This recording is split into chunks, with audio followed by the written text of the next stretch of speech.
ഇന്നത്തെ മാംഗല്യം സീരിയലിൻ്റെ full എപ്പിസോഡിൻ്റെ review ആണ്. അപ്പോൾ ഇന്നത്തെ എപ്പിസോഡിനകത്ത് പരസ്പരം കൊമ്പ് കോർത്തിരിക്കുകയാണ് നമ്മുടെ അനഘയും നമ്മുടെ അവന്തികയും. ചേച്ചിയിൽ നിന്ന് പഠിച്ച ചതിയുടെ പാഠങ്ങളെല്ലാം അക്ക് വേർ ആണി വേർ എന്ന രീതിയിൽ നല്ല പോലെ തന്നെ ആദ്യാക്ഷരം നന്നായി കുറിച്ച് അവന്തികയുടെ അനിയത്തി അനഘ ചേച്ചി പറഞ്ഞ ചതിയെക്കാളും വെല്ലുന്ന ചതി ചേച്ചിയുടെ മുന്നിൽ അവതരിപ്പിക്കുകയാണ്. അതായത് ചേച്ചി എല്ലാത്തിനും ഒരു പരിധിയുണ്ട്, ആ പരിധിക്കപ്പുറം ചേച്ചി എന്തെങ്കിലും എൻ്റെ അടുത്ത് നിർബന്ധിക്കുകയാണെങ്കിൽ ചേച്ചി ഇവിടെ ഉള്ളവരോട് എല്ലാ സത്യവും ഞാൻ തന്നെ വിളിച്ച് പറയേണ്ടി വരുമെന്ന് ചേച്ചിയുടെ മുന്നിൽ ചേച്ചിയെക്കാളും വലിയ ഭീഷണി സ്വരം അവന്തികയുടെ അനിയത്തി നിന്ന് ഉയർത്തിയിരിക്കുകയാണ്. ഇത് കേട്ട് ഞെട്ടുന്ന അവന്തിക ചതിക്കാൻ മാത്രം പഠിച്ചിരിക്കുന്നവൾ ചതിയുടെ പാഠങ്ങൾ പഠിപ്പിച്ചു കൊടുത്തവർക്ക് എന്തായാലും അതിൻ്റെ മാസ്റ്റർ അല്ലേ, ആ മാസ്റ്റർ പ്ലാൻ അതുപോലെ തന്നെ പ്രയോഗിച്ച് അവന്തിക വിട്ടുകൊടുക്കാതെ അവന്തിക എന്താണ് തീരുമാനിച്ച കല്യാണം അജയ് ഘോഷും അനഘയും തമ്മിലുള്ള കല്യാണം നടത്താൻ ഉറപ്പിച്ച നിലപാടിൽ തന്നെ അവന്തികയും മുന്നിലേക്ക് പോന്നു.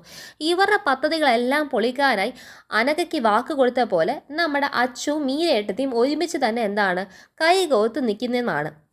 ഇന്ന് അതിനേക്കാളുമൊക്കെ രസകരമായ കാര്യം അവന്തിയുടെ മാട്രിമോണിയൽ രീതിയിലുള്ള മാർക്കറ്റിംഗ് ആണ്. കാരണം ഏറ്റവും കൊള്ളാത്തൊരു ചെറുക്കനെയും എങ്ങനെ മാർക്കറ്റ് ചെയ്യണമെന്നെങ്കിൽ നമ്മുടെ മാട്രിമോണിക്കാർ പോലും ഇനി അവന്തിയുടെ കയ്യിൽ നിന്ന് വേണം പഠിക്കാൻ. കാരണം അജയ് ഘോഷിനെ പോലത്തെ ഒരു ഫ്രോഡിനെ കുറിച്ചും സന്ദീപിനെ പോലെ അത്രയും നല്ലൊരു ചെറുപ്പക്കാരനെയും തമ്മിൽ താരതമ്യം ചെയ്യുമ്പോൾ അവന്തിക പറയുന്നത് വല്ലവകം വയറ്റിൽ ഒരെണ്ണത്തിനെ ഉണ്ടാക്കി കൊടുത്ത് പ്രേമിച്ചവനെക്കാളും എത്രയോ നല്ലതല്ലേ ഈ അജയ് ഘോഷ് എന്ന് പറയുന്നത്. പിന്നെ അത് മാത്രമാണോ, അവൻ എന്ന് പറയുന്നത് നിന്നെ ഇഷ്ടപ്പെട്ട് സ്നേഹിച്ച് നിന്നെ തന്നെ വിവാഹം കഴിക്കണമെന്ന് പറയുന്ന ഒരുത്തനല്ലേ. എല്ലാത്തിനേക്കാളും ഉപരി അവൻ നമുക്ക് എല്ലാത്തിനും കൂട്ടു നിന്നവനാണ്. പിന്നെ ഈ ആണും പെണ്ണും കെട്ട ഈ മണങ്ങൊണാഞ്ചനെ പോലത്തെ സന്ദീപിനെക്കാളും എത്രയോ ഭേദമാണ് നമ്മുടെ ഈ അജയ് ഘോഷ് എന്ന് പറഞ്ഞ് ചേച്ചി എന്താണ് അനിയത്തിയുടെ ഇത്രയും മാർക്കറ്റിംഗ് ടെക്നിക്സാണ് ഇന്നത്തെ കല്യാണ ആലോചനയ്ക്ക് വേണ്ടി നടത്തുന്നത്. ഇതിലൊന്നും വീഴാതാണ് അനഘ നടക്കുന്നത്. അനഘയ്ക്ക് അനഘയുടെ ഒരു സ്ട്രോങ് പോയിന്റ് ഉണ്ടെങ്കിൽ പക്ഷേ അനഘയെ ഈ വീട്ടിൽ നിന്ന് പുറത്താക്കി ഒഴിവാക്കണമെന്ന് ആരെക്കാളും ഇപ്പോൾ ആഗ്രഹിക്കുന്ന വ്യക്തി നമ്മുടെ അനഘയുടെ ചേച്ചിയായ അവന്തിക തന്നെയാണ്.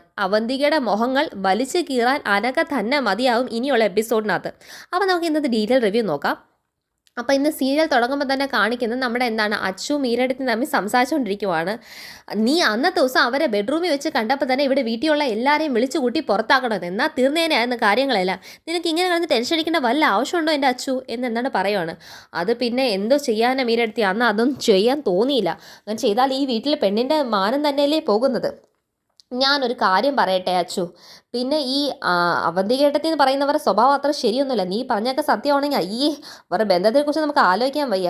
അത് അവന്തികേട്ടത്തിൽ കാര്യയുടെ കാര്യം നീ പോയി അങ്ങ് നന്ദനോട് പറ എന്ന് പറയുമ്പോഴത്തേക്ക് നന്ദേട്ടനടുത്ത് ഇതൊക്കെ ഞാൻ പറയാൻ നിന്ന് നന്ദേട്ടൻ ചിലപ്പം വിശ്വസിച്ചിരിക്കത്തില്ല. കാരണം ധനുഷിനെ കുറിച്ച് നന്ദേട്ടന് ഭയങ്കര നല്ല അഭിപ്രായമാണേ. അപ്പം ഞാൻ അന്ന് തന്നെ ഒരു സംശയം പറഞ്ഞുകൊണ്ട് ഞാൻ മനഃപൂർവ്വം ഇതൊക്കെ പറഞ്ഞാന്ന് മാത്രമേ നന്ദേട്ടൻ കരുതുള്ളൂ, വലിയ മുഖവിലയ്ക്ക് എടുക്കത്തില്ല. അവന്തിയേട്ടത്തെക്കുറിച്ച് പറഞ്ഞിട്ട് കാര്യമൊന്നുമില്ല എന്നാൽ എനിക്ക് തോന്നുന്നത് മീരേട്ടത്തി എന്ന് പറയുമ്പോഴത്തേക്ക് എൻ്റെ അച്ചു, ഞാൻ നിൻ്റെ അടുത്ത് ഒരു കാര്യം പറയാം. എൻ്റെ മുന്നിൽ സംസാരിക്കുമെങ്കിലും അവളെ നീ ഏട്ടത്തി എന്ന് വിളിച്ച് സംസാരിക്കുക. അത് ഈ ഏട്ടത്തിക്ക് തന്നെ ഒരു കുറച്ചിലാടി, നീ അവളെ ഏട്ടത്തി എന്നൊന്നും വിളിച്ച് സംസാരിക്കില്ലെന്ന് പറയുന്നുണ്ട്. എന്ത് ചെയ്യാനാണ് ഏട്ടത്തി എന്ന് പറയുമ്പോഴത്തേക്കും എനിക്ക് അവളെ ഏട്ടത്തിൽ നിന്നൊന്നുമല്ല വിളിക്കണ്ട, അവളെ വല്ല എൻ്റെ വായി വല്ല ചീത്തയെ വരുന്നുള്ളൂ അച്ചു, നീ അവളെക്കുറിച്ചൊന്നും പറയല്ലേ.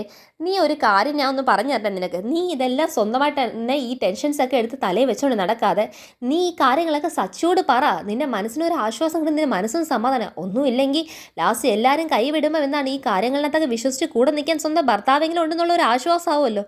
ഞാനും അതാ ആലോചിക്കുന്ന മീരടുത്തി. പക്ഷേ ഇതൊക്കെ എങ്ങനെ സച്ചിയേട്ടനടുത്ത് പറയാനാണ്? ഇത് പറയുമ്പോൾ സച്ചിയേട്ടന് ഭയങ്കര ദേഷ്യം വന്ന് എങ്ങനെയെങ്കിലും രീതിക്ക് അത് സ്നേഹയെ പോയി അടി കൊടുക്കും. അങ്ങനെ സ്നേഹയ്ക്ക് അടി കൊടുത്താൽ അവൾക്ക് പിന്നെ എൻ്റെ അടുത്ത് കൂടുതൽ ദേഷ്യം ആവട്ടെ. ഇപ്പോഴത്തെ ദേഷ്യം എന്ന് വലിയ കാര്യമാണ്. കുറേ നാൾ കഴിയുമ്പോൾ അവൾക്ക് തന്നെ ഇതിൻ്റെ സത്യാവസ്ഥയൊക്കെ ബോധ്യമാകുമ്പോൾ അവൾ പിന്നെ നിൻ്റെ അടുത്ത് മിണ്ടാതായാലും അവൾ തന്നെ ഒന്ന് നിൻ്റെ അടുത്ത് മിണ്ടിക്കോളും. അതൊന്നും ഇപ്പം നമുക്ക് ആലോചിക്കണം. നീ ഇതൊക്കെ സച്ചിയെടുത്ത് പറ, അതാണ് നല്ലത് എന്ന് പറയുമ്പം അച്ചു മനസ്സിൽ എന്താണ് സച്ചിയോട് ഇതൊക്കെ പറയാൻ തീരുമാനിച്ച് ദൃഢനിശ്ചയത്തിൽ എന്താണ് സന്തോഷ മുഖത്ത് വന്ന് അച്ചു അങ്ങനെ എന്താണ് അടുത്ത പദ്ധതികൾ എന്താ ചിന്തിച്ചുകൊണ്ട് അവിടെ നിൽക്കുവാണ്. അങ്ങനെ മീരെടുത്ത് ആ റൂമിൽ നിന്ന് പോയി കഴിഞ്ഞു.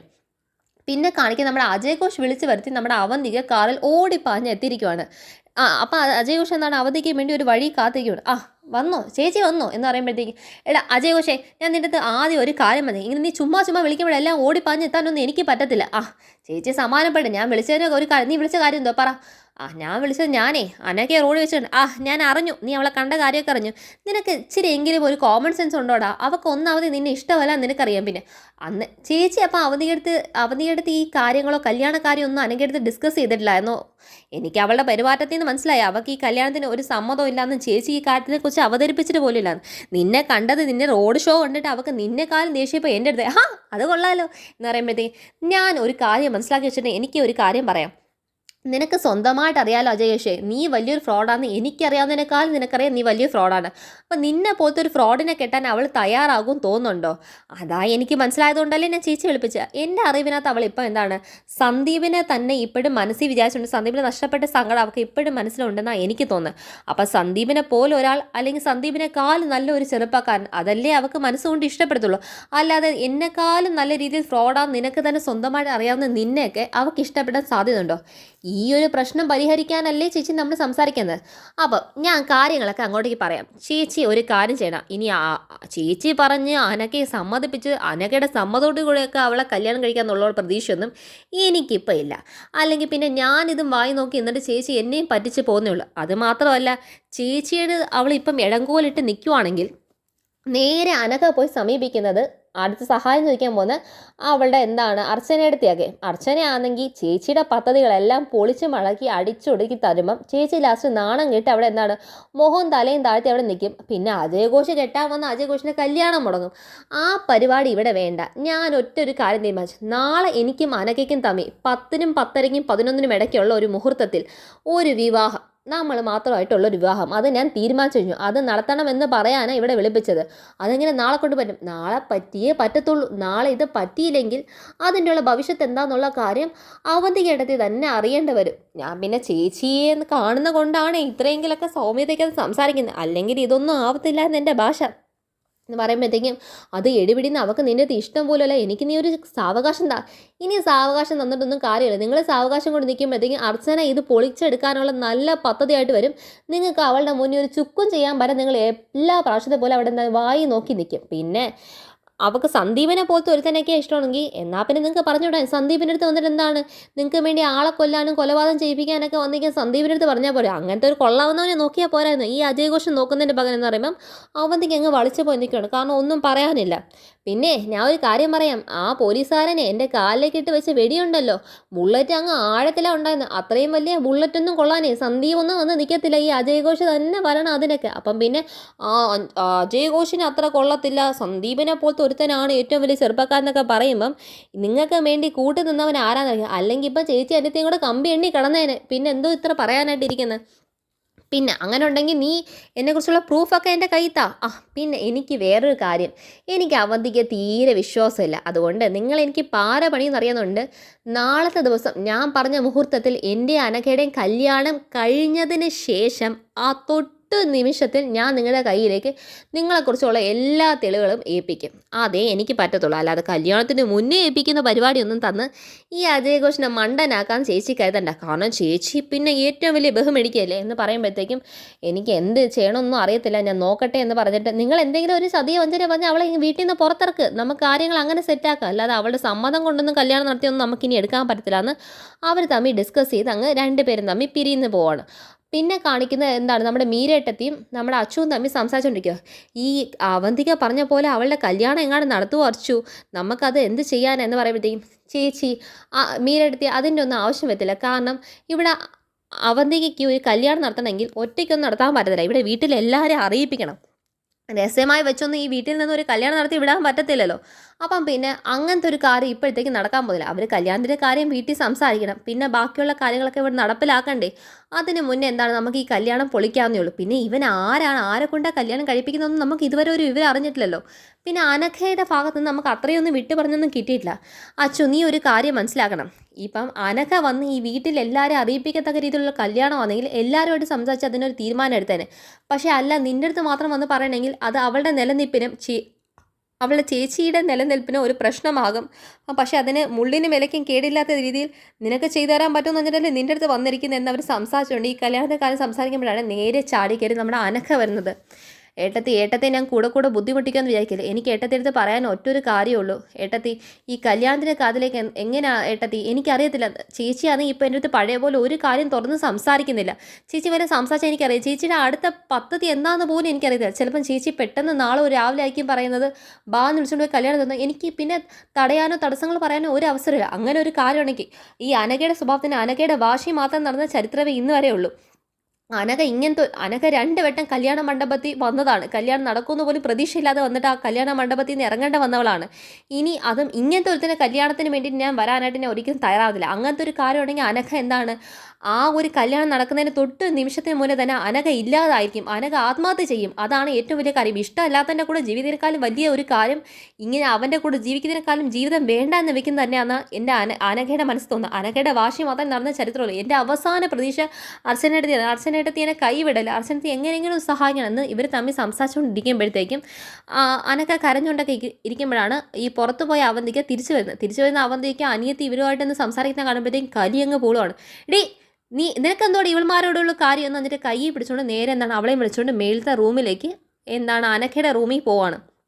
അനഘ റൂമിൽ നീ ഇപ്പം ചെയ്യുന്നൊന്നും അത്ര ശരിയല്ല കേട്ടോ അനഘേ. നീ നമ്മുടെ ശത്രുക്കളായിട്ടല്ല കൂട്ടുകൂടിയിരിക്കുന്നത്. അവൾമാരുമായിട്ട് ഓരോ കാര്യം, നിനക്ക് എന്തെങ്കിലും കാര്യം ഉണ്ടെന്നുണ്ടെങ്കിൽ നിനക്ക് എന്തെങ്കിലും പദ്ധതി ഇടണമെങ്കിൽ നീ എൻ്റെ അടുത്ത് പറ. നിൻ്റെ ചേച്ചിയെ ഞാൻ നിന്നെ സഹായിക്കുക. ചേച്ചി സഹായം ചെയ്യത്തില്ലെന്ന് ഉറപ്പ് വന്നുകൊണ്ട് ചേച്ചിക്ക് എതിരായി തന്നെ നിൽക്കേണ്ട വരുമ്പോഴല്ലേ എനിക്ക് മറ്റുള്ളവരുടെ സഹായം തേണ്ട വരുന്നത്. ചേച്ചിയെ വിശ്വാസം ഇല്ലാതായതുകൊണ്ടാണ് എന്ന് പറയുമ്പോഴത്തേക്ക് അതൊക്കെ അവിടെ ഇരിക്കട്ടെ. ഞാൻ നിൻ്റെ അടുത്ത് ഒരു കാര്യം പറയാമെന്ന്. ഞാൻ ഇപ്പോൾ അജയ് ഘോഷിനെ കണ്ടിട്ടാണ് വരുന്നത്. നീ അവനുമായിട്ടുള്ള കല്യാണം ഉറപ്പിച്ചിട്ടുണ്ട്. നാളെ നിങ്ങൾ രണ്ടുപേരും തമ്മിൽ കല്യാണമാണ്. അപ്പം നിങ്ങളുടെ കല്യാണം നടത്താൻ ഞാൻ ഉറപ്പിച്ചു കഴിഞ്ഞു. നീ അവനെ കല്യാണം കഴിക്കുന്നുള്ളൂ. ചേച്ചി എന്തോ ഈ പറയുന്നത്? ഞാൻ ചേച്ചിയോട് പലവട്ടം പറഞ്ഞു എനിക്ക് അവനെ ഇഷ്ടമല്ല എന്ന്. അവനുമായിട്ടുള്ള കല്യാണത്തിന് എനിക്ക് സമ്മതമല്ല 100 വട്ടം ഞാൻ പറഞ്ഞു കഴിഞ്ഞു. നീ അതൊന്നും പറഞ്ഞിട്ട് കാര്യമില്ല. ഞാൻ അജയ് ഘോഷിന് വാക്ക് കൊടുത്തു. അവന് നിന്നെ ഒരുപാട് ഇഷ്ടമാണ്. അപ്പം പിന്നെ അവന് നിന്നെ കല്യാണം കഴിക്കാൻ അവൻ ചോദിച്ചെങ്കിൽ നിന്നെ ഞാൻ കല്യാണം കഴിച്ച് വിടുന്നതിൽ എന്താ തെറ്റിരിക്കുന്നത്? നിന്നെ ഇഷ്ടപ്പെട്ട് ചോദിക്കുന്ന ഒരുത്തനല്ലേ എന്ന് പറയുമ്പോഴത്തേക്ക് അവൻ ഇഷ്ടപ്പെട്ട് ചോദിച്ചതല്ലല്ലോ. ചേച്ചിയുടെ ഓരോ ആവശ്യങ്ങൾക്ക് വേണ്ടി അവൻ നിന്നപ്പോൾ അവൻ ആവശ്യപ്പെട്ടതല്ലേ എന്നെ കല്യാണം കഴിയും. ആണടി, അവൻ ആവശ്യപ്പെട്ടത്. ആ ആവശ്യത്തിന് എന്തോ ഇത്ര തെറ്റിരിക്കുന്നത്? അല്ലെങ്കിൽ തന്നെ ആ സന്ദീപിന് പോണ ആണും പെണ്ണും കെട്ട ഒരുത്തനെക്കാളും എത്രയോ ഭേദം തന്നെ അജയ് ഘോഷ്. ചേച്ചിക്ക് വല്ല വിവരമുണ്ടോ ഈ പറയുന്നതിന് എന്ന് വന്നിട്ട് അവന്തിക്ക് എടുത്ത് എന്താണ് നമ്മുടെ അനഘ ചൂടാവുകയാണ്. അപ്പോഴത്തേക്ക് നീ എൻ്റെ ചൂടാവാനൊന്നും വരണ്ട. ഞാൻ തീരുമാനിച്ചു നിങ്ങൾ രണ്ടുപേരും തമ്മിലുള്ള കല്യാണം നടക്കുമെന്ന കാര്യം ഞാൻ അവന് വാക്ക് കൊടുത്തിട്ടുണ്ട്. ചേച്ചി വാക്ക് കൊടുത്താൽ ചേച്ചിയല്ല വിവാഹം കഴിക്കുന്നത്. എനിക്ക് വിവാഹം കഴിക്കാൻ താല്പര്യമില്ലാത്തവന് തല നീട്ടാൻ ഞാൻ വന്ന് നിൽക്കത്തില്ല. ഇത് എൻ്റെ വാക്കാണ്. ഞാൻ ഇത്രയും പറഞ്ഞിട്ട് ചേച്ചിക്ക് ഇപ്പോഴും ചേച്ചി അതേ പദ്ധതി തന്നെ ഉറച്ചു നിൽക്കുവാണ്. എനിക്ക് എൻ്റെ കാര്യങ്ങളൊക്കെ നടക്കണമെങ്കിൽ നിങ്ങൾ രണ്ടുപേരും തമ്മിലുള്ള വിവാഹം കഴിച്ചേ പറ്റുള്ളൂ. ഇപ്പോഴും ചേച്ചിയുടെ ആ സ്വാർത്ഥ താല്പര്യം തന്നെയാണ് ചേച്ചിക്ക് വലുത് എന്ന് ചോദിക്കുമ്പോഴത്തേക്കും അവൻ നമുക്ക് പല കാര്യത്തിൽ നമുക്ക് കൂട്ടി നിന്നിട്ടുള്ളവനാ. പിന്നെ ഞാൻ ഒരു കാര്യം പറയാം. അവൻ ഇപ്പോൾ വിവാഹം കഴിച്ചില്ലെങ്കിൽ നീയും ഞാനും കൂടി ഇവിടുത്തെ സുഖ സൗകര്യങ്ങളൊക്കെ വിട്ടിട്ടേ നേരെ പോയി സെൻട്രൽ ജയിലിൽ കിടക്കണവരും. പിന്നെ സെൻട്രൽ ജയിലിൽ നിന്ന് ഇറങ്ങുമ്പം അവനൊരു ക്രിമിനൽ അല്ലേ ചേച്ചി എന്ന് പറയുമ്പോഴത്തേക്ക് പിന്നെ സെൻട്രൽ ജയിലിൽ നിന്ന് ഇറങ്ങുന്ന നിനക്ക് പിന്നെ എന്താണ് വലിയൊരു നല്ല ബന്ധമാണ് കിട്ടാൻ പോകുന്നത്. ഇതിനേക്കാളും അജയ് ഘോഷിനെക്കാളും വെല്ലുന്നൊരു ക്രിമിനലിനെ ഒരു ഭാര്യയായി മാറാനും നിനക്ക് കിട്ടത്തില്ല. അതുപോലും കിട്ടുമെന്ന് തന്നെ ആർക്കറിയാം.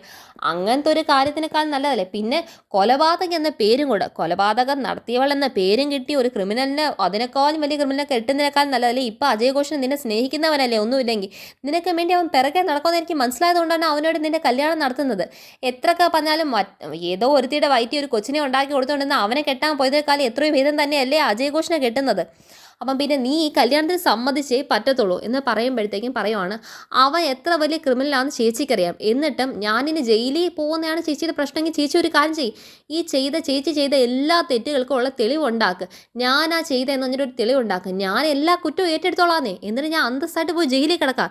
ഇഷ്ടമല്ലാത്തവന് തല നീട്ടി കൊടുക്കുന്നതിനേക്കാൾ ഞാൻ ചേച്ചിയെടുത്ത് പറഞ്ഞല്ലോ ജയിലിൽ പോകാൻ ഞാൻ പിന്നെയും തയ്യാറാണ്. അജയ് ഘോഷിനെ കല്യാണം കഴിക്കാൻ ഞാൻ തയ്യാറല്ല എന്ന് ഞാൻ പറഞ്ഞു കഴിഞ്ഞു. അതൊന്നും പറ്റത്തില്ല, നീ കളിക്കല്ലേ. അത് മാത്രമല്ല അവന് നിന്നോട് എത്രമാത്രം ഇഷ്ടമുള്ളത് കൊണ്ടാണെന്നറിയാം അവൻ നിൻ്റെ കാര്യം വെച്ച് എത്ര ഞാൻ അവനെ വേണ്ട എന്ന് പിന്തിരിപ്പിച്ചിട്ടും അവൻ നിൻ്റെ കാര്യത്തിൽ തന്നെ പിടിച്ചിരിക്കുന്നെങ്കിൽ അവന് നിന്നെ അത്രമാത്രം ഇഷ്ടമായതുകൊണ്ടല്ലേ അവൻ നിന്നെ പൊന്നെ പോലെ നോക്കുവടി എന്ന് പറയുമ്പോഴത്തേക്കും ഇവിടെ പറയുന്നുണ്ട് ചേച്ചി ഒരു പരിധിക്ക് അപ്പുറത്തോട്ടേക്ക് കാര്യങ്ങൾ പറയാൻ വേണ്ടി നിൽക്കുകയില്ല. ഞാൻ നിൻ്റെ അടുത്ത് പരിധിക്ക് അപ്പുറത്തേക്കൊന്നും പറയാൻ നിൽക്കുന്നില്ല. ഇത് നമുക്ക് നടന്നേ പറ്റത്തുള്ളൂ ഈ കല്യാണം. എനിക്ക് ഇനി അജയ് ഘോഷിനെ കുറിച്ച് പല ആവശ്യങ്ങളുണ്ട്. ചേച്ചിയുടെ ആവശ്യങ്ങളൊക്കെ പണയം വെക്കാനാണോ എൻ്റെ ജീവിതം ഇരിക്കുന്നത് എന്ന് ചോദിക്കുമ്പോഴത്തേക്കും ഞാൻ അങ്ങനെയൊന്നും പറയാനായിട്ട് നിൽക്കുന്നില്ല. നീ എൻ്റെ അടുത്ത് കൂടുതൽ കയറി വഴക്കുണ്ടാക്കാൻ നിൽക്കല്ലേ. ഞാൻ ഒരു കാര്യം തീരുമാനിച്ചു തന്നെയാണ്. നിങ്ങൾ രണ്ടുപേരും തമ്മിൽ കല്യാണം കഴിക്കുമെന്ന് ഞാൻ അവന് വാക്ക് കൊടുത്തിട്ടുണ്ട്. ആ വാക്ക് അവന്തിയെ നടപ്പിലാക്കിയിരിക്കും എന്ന് പറയുമ്പോഴത്തേക്കും ചേച്ചി വാക്ക് കൊടുത്തൊക്കെ കൊള്ളാം. ഒരു പരിധിക്ക് പറഞ്ഞ് ചേച്ചി ഇതാക്കാൻ നിൽക്കുമെന്ന് ഞാൻ ഇവിടെ ഉള്ളവരത്തെ എല്ലാ സത്യവും വിളിച്ചു പറയും. പിന്നെ ചേച്ചിയുടെ ഇവിടുത്തെ നിലനിൽപ്പ് അവിടെ കാണത്തില്ല എന്ന് ചേച്ചി മനസ്സിലാക്കണം. ചേച്ചി എൻ്റെ അടുത്ത് ഈ കുറ്റങ്ങളെല്ലാം ഏറ്റെടുക്കാൻ പറഞ്ഞ് ജയിലിൽ പോകാൻ പറഞ്ഞാൽ ഞാൻ ഏറ്റെടുത്ത് പോവാൻ അതിനൊരു അന്തസ്സുണ്ടാകും ചേച്ചി. അല്ലാതെ ഇങ്ങനെ അനിയത്തിക്ക് ഇഷ്ടമല്ലാത്തവൻ്റെ തലയിൽ അനിയത്തിനെ ഒരു ഫ്രോഡിന് അതും ഒരു ക്രിമിനലിനെ കെട്ടിച്ചു കൊടുക്കുക എന്നതല്ല ചേച്ചി ചെയ്യേണ്ടത്. ചേച്ചിയെക്കുറിച്ച് ഞാൻ ഇങ്ങനെയൊന്നും കരുതിയിട്ടില്ല. ചേച്ചി എൻ്റെ ശത്രുവായി മാറും. ചേച്ചി എനിക്ക് പരിധി മുട്ടിയിരിക്കുവാണ്. ഞാനിവിടെ എല്ലാവർക്കും എല്ലാ സത്യം വിളിച്ചു പറഞ്ഞാൽ പിന്നെ ചേച്ചിക്ക് ഇവിടെ ഒരു നിലനിൽപ്പില്ല എന്നുള്ള കാര്യം ചേച്ചി മനസ്സിലാക്കണം എന്ന് പറയുമ്പോഴത്തേക്കും അവന്തിക്ക് ഇങ്ങ് ടെൻഷൻ ആവുകയാണ്. അവന്തിക്ക് ചിന്തിക്കുകയാണ്, ഓ ഇവള് എനിക്കൊരു പാരയായി മാറുമെന്നെല്ലാം ചിന്തിച്ചുകൊണ്ടിരിക്കുമ്പോഴത്തേക്കും അങ്ങനെ ചേച്ചിക്ക് പറയാനുള്ളതൊക്കെ പറഞ്ഞു കഴിഞ്ഞാൽ ചേച്ചി എൻ്റെ മുറിയിൽ നിന്ന് ഇറങ്ങിപ്പോ, എനിക്ക് ചേച്ചിയടുത്ത് ഇനി ഇതിനെക്കുറിച്ച് സംസാരിക്കില്ല, ഇനി മേലെ ഇതിനെക്കുറിച്ച് സംസാരിച്ചുകൊണ്ട് ഇങ്ങോട്ട് വന്ന് പോലെ ചേച്ചി എന്ന് പറഞ്ഞിട്ട് അവന്തിക എന്താണ് മുറിയിൽ നിന്ന് അങ്ങ് ഇറക്കി വിടുവാണ് അനഘ. അത് അവന്തിക ഇറങ്ങി സ്റ്റെപ്പ് കയറി വരുന്ന അവന്തികയുടെ തോൾ ഒട്ടൊരുമി എന്ന രീതിക്ക് അത് തിരിച്ച് മീര ദേഷ്യത്തോടെ അവന്തിക നോക്കിക്കൊണ്ട് അനഘ റൂമിൽ ചെന്ന് നിന്ന് അനഘയ്ക്ക് ആശ്വാസം പകർന്നു കൊടുക്കും. നീ വിഷമിക്കേണ്ട, അർച്ചന നിനക്ക് വാക്കെന്നല്ലേ ഈ കല്യാണം നടത്തത്തില്ല എന്ന്. അവളെ നടത്തത്തില്ല എന്ന് പറഞ്ഞാൽ അവൾ നടത്തത്തില്ല, നീ വിഷമിക്കേണ്ട, അങ്ങനെയൊന്നും നടത്താനൊന്നും പറ്റത്തില്ല എന്ന് പറയുമ്പോൾ എന്താണ് അനഘ പൊട്ടി പൊട്ടി കരഞ്ഞുകൊണ്ട് എന്താണ് നമ്മുടെ മീര എടുത്തിട്ട് തോളി ചാഞ്ഞിരിക്കുവാണ്. ഇതെല്ലാം കഴിഞ്ഞിട്ട് നമ്മുടെ അവന്തിക റൂമിൽ പോയി ആലോചിക്കുവാണ്. ഇങ്ങനെ വിട്ടാൽ പറ്റത്തില്ല. ഈ അനഘ ഇവിടെ നിർത്തുന്ന എനിക്കും ധനുഷിനും ഒരേപോലെ അപകടമാണ്. ഇനി ഇവളിവിടെ നിർത്തുന്നതിന് പകരം ഇവളെ കല്യാണം കഴിച്ച് ആ അജയ് ഘോഷിൻ്റെ കൂടെ തന്നെ വിട്ട് കഴിഞ്ഞാൽ കുറച്ച് കാശൊക്കെ കൊടുത്ത് അങ്ങ് സെറ്റിലാക്കി കഴിഞ്ഞാൽ പിന്നെ എനിക്കും ധനുഷിനും ഇവളെ കൊണ്ട് ഒരു പാരയും ശല്യമില്ല. എനിക്കിവിടെ സ്വസ്ഥമായിട്ട് ജീവിക്കുക, അല്ലെങ്കിൽ ഇവളെ വലിയൊരു പാരയായി മാറും എന്ന് ഇവളെ ഇവിടുന്ന് പുറത്താക്കിയേ പറ്റത്തുള്ളൂ എന്ന് നമ്മുടെ അവന്തിക ഗൂഢാലോചന ആലോചിച്ചിട്ട് അവന്തിക ഫോൺ എടുത്തിട്ട് അനിയ എന്ന് പറഞ്ഞിട്ട് എന്ന് പറഞ്ഞിട്ട് എന്താണ് ഫോൺ വിളിക്കുമ്പോൾ നമ്മുടെ അച്ചു ആ റൂമിൻ്റെ പുറത്ത് തന്നെ ഉണ്ട്. അപ്പം കേട്ടതും ഈ ശ്രദ്ധ എന്താണ് കല്യാണം എന്നൊക്കെ പറഞ്ഞപ്പോഴത്തേക്ക് അച്ചു അവിടെ വന്ന് നിന്ന് ഇതെന്താ പറയുന്നതെന്ന് കേൾക്കാനായിട്ട് അവന്തിക പറയുന്ന മൊത്തം അച്ചു കേൾക്കുവാണ്. അച്ചുവിൻ്റെ അടുത്ത് ഫോണിനകത്ത് കേൾക്കുന്ന കാര്യം അവന്തിക പറയുന്നത്, അനിയൻ ഇപ്പോൾ എവിടാ? അനിയൻ്റെ അടുത്ത് ഇത്ര സ്നേഹത്തിനകത്തൊക്കെ ചേച്ചി വിളിക്കുമ്പം എന്നെ കൊല്ലാനാണോ ചേച്ചി? അജയ് ഘോഷ്, അത് നിന്നെ കൊല്ലാനാണെങ്കിൽ എനിക്ക് എപ്പോഴേ ആവാമെന്നല്ലോ. അത് പിന്നെ ചേച്ചി കൊല്ലാത്തതിനെ കാര്യം ചേച്ചിയെക്കുറിച്ചുള്ള തെളിവൊക്കെ എൻ്റെ കൈ ഉള്ളതുകൊണ്ടല്ലേ. അത് അനിയൻ പറഞ്ഞ പോയിന്റ്. നിനക്കേ നാളത്തെ ദിവസം അനഘയെ വിവാഹം കഴിക്കാൻ പറ്റുമോ? ഇത് നമ്മുടെ അച്ചു കേട്ടിട്ടുണ്ട് കേട്ടോ. നാളത്തെ ദിവസം കേൾക്കുമ്പോഴത്തേക്ക് അച്ചുവിൻ്റെ കണ്ണങ്ങ് നെട്ടുവാണ്. കാരണം നാളെ ദിവസം, കാരണം വീട്ടിൽ ആരോടും പറയാൻ നടത്തുന്നെങ്കിൽ ഇവർ ഞാൻ ഉദ്ദേശിച്ച പദ്ധതിക്കൊന്നും അല്ല നിൽക്കുന്നത്, അവർ അതിനേക്കാളും വലിയ മാസ്റ്റർ പ്ലാനാണ് പണിയുന്നതെന്ന് അച്ചുവിന് മനസ്സിലായി. അച്ചു അതിന് തക്ക രീതിക്കകത്ത് അച്ഛൻ നാളത്തേക്ക് കണ്ടെത്തിക്കോളും എന്നുള്ളതാണ്. അപ്പോഴത്തേക്ക് എന്താണ് അവധിക്ക് എടുത്ത് പറയുന്നത്, നാളെയല്ല ചേച്ചി പറഞ്ഞാൽ ഇന്ന് രാത്രി ഒന്നേലും കിട്ടും, അത്ര ആവശ്യമൊന്നും വേണ്ടടാ, നീ നാളെ വന്ന് കേട്ടെ. എന്തായാലും അവളെ പറഞ്ഞൊക്കെ ഞാൻ ഒരുവിധം സമ്മതിപ്പിച്ചിട്ടുണ്ട്, പക്ഷേ ഫുൾ സമ്മതമൊന്നും കിട്ടിയിട്ടില്ല. നമുക്ക് അവളെ ട്രാപ്പ് ചെയ്ത് മാത്രമേ കല്യാണം കഴിക്കാൻ പറ്റത്തുള്ളൂ. പക്ഷേ ഒരു കാര്യമുണ്ട്, നാളത്തെ ദിവസം ഈ കല്യാണം നടക്കുന്നെങ്കിൽ നിൻ്റെ കയ്യിൽ എനിക്കെതിരെയുള്ള ഞാൻ ചെയ്ത എല്ലാ തെളിവുകളും, ഞാൻ നിന്ന കൊലയ്ക്കും കൊള്ളയ്ക്കും എല്ലാത്തിൻ്റെയും തെളിവുകളും എൻ്റെ കയ്യിൽ തന്നേക്കണം. തന്നതിന് ശേഷം മാത്രമേ രണ്ടുപേരെ കല്യാണം നടത്തത്തുള്ളൂ എന്ന് പറയുന്നുണ്ട്. അപ്പം നിനക്ക് നാളത്തെ കല്യാണം നടക്കുന്നതിന് മുന്നേ തന്നെ എൻ്റെ കയ്യിൽ ഈ കല്യാണത്തിന് ആ നിമിഷത്തിന് തൊട്ട് മുന്നേ തന്നെ എൻ്റെ കയ്യിൽ എല്ലാ തെളിവുകളും, എനിക്കെതിരായി നിൻ്റെ കയ്യിൽ എന്തൊക്കെ തെളിവുണ്ടോ ആ സർവ്വ തെളിവുകളും എൻ്റെ കയ്യിൽ ഏൽപ്പിക്കാൻ നീ തയ്യാറാണോ അജയ് ഘോഷ് എന്ന് ആലോചിക്കാനായിട്ട് പറയുന്നത്. അപ്പം ഈ തെളിവുകളുടെ കാര്യം പറയുന്നതും ഞാൻ ചെയ്ത തെറ്റുകൾക്കുള്ള എല്ലാവിധത്തിൻ്റെയും തെളിവ് എന്ന് പറയുന്നത് നമ്മുടെ അച്ചു കേട്ടിട്ടുണ്ട്. നാളെ ദിവസം കല്യാണം എന്നുള്ള കാര്യം നമ്മുടെ അച്ചു കേട്ട് പുറത്ത് തന്നെ നിൽപ്പുണ്ട്. അപ്പം ഇത് പറഞ്ഞു നിൽക്കുന്നതും അജയ് ഘോഷിൻ്റെ ഭാഗത്ത് നിന്ന് തെളിവ് തരാൻ പറ്റുമോ പറ്റത്തില്ലോ എന്ന് പറഞ്ഞിട്ടില്ല. അവിടം കൊണ്ടാണ് ഇന്നത്തെ സീരിയൽ എൻഡ് ചെയ്തിരിക്കുന്നത്. അപ്പോൾ ഇതാണ് ഇന്നത്തെ റിവ്യൂ. എല്ലാവർക്കും ഇഷ്ടപ്പെടുന്നു വിചാരിക്കുമോ? എല്ലാ ചാനൽ ലൈക്ക് ചെയ്യുക, കമൻറ്റ് ചെയ്യുക, ഷെയർ ചെയ്യുക, സബ്സ്ക്രൈബ് ചെയ്യുക. താങ്ക്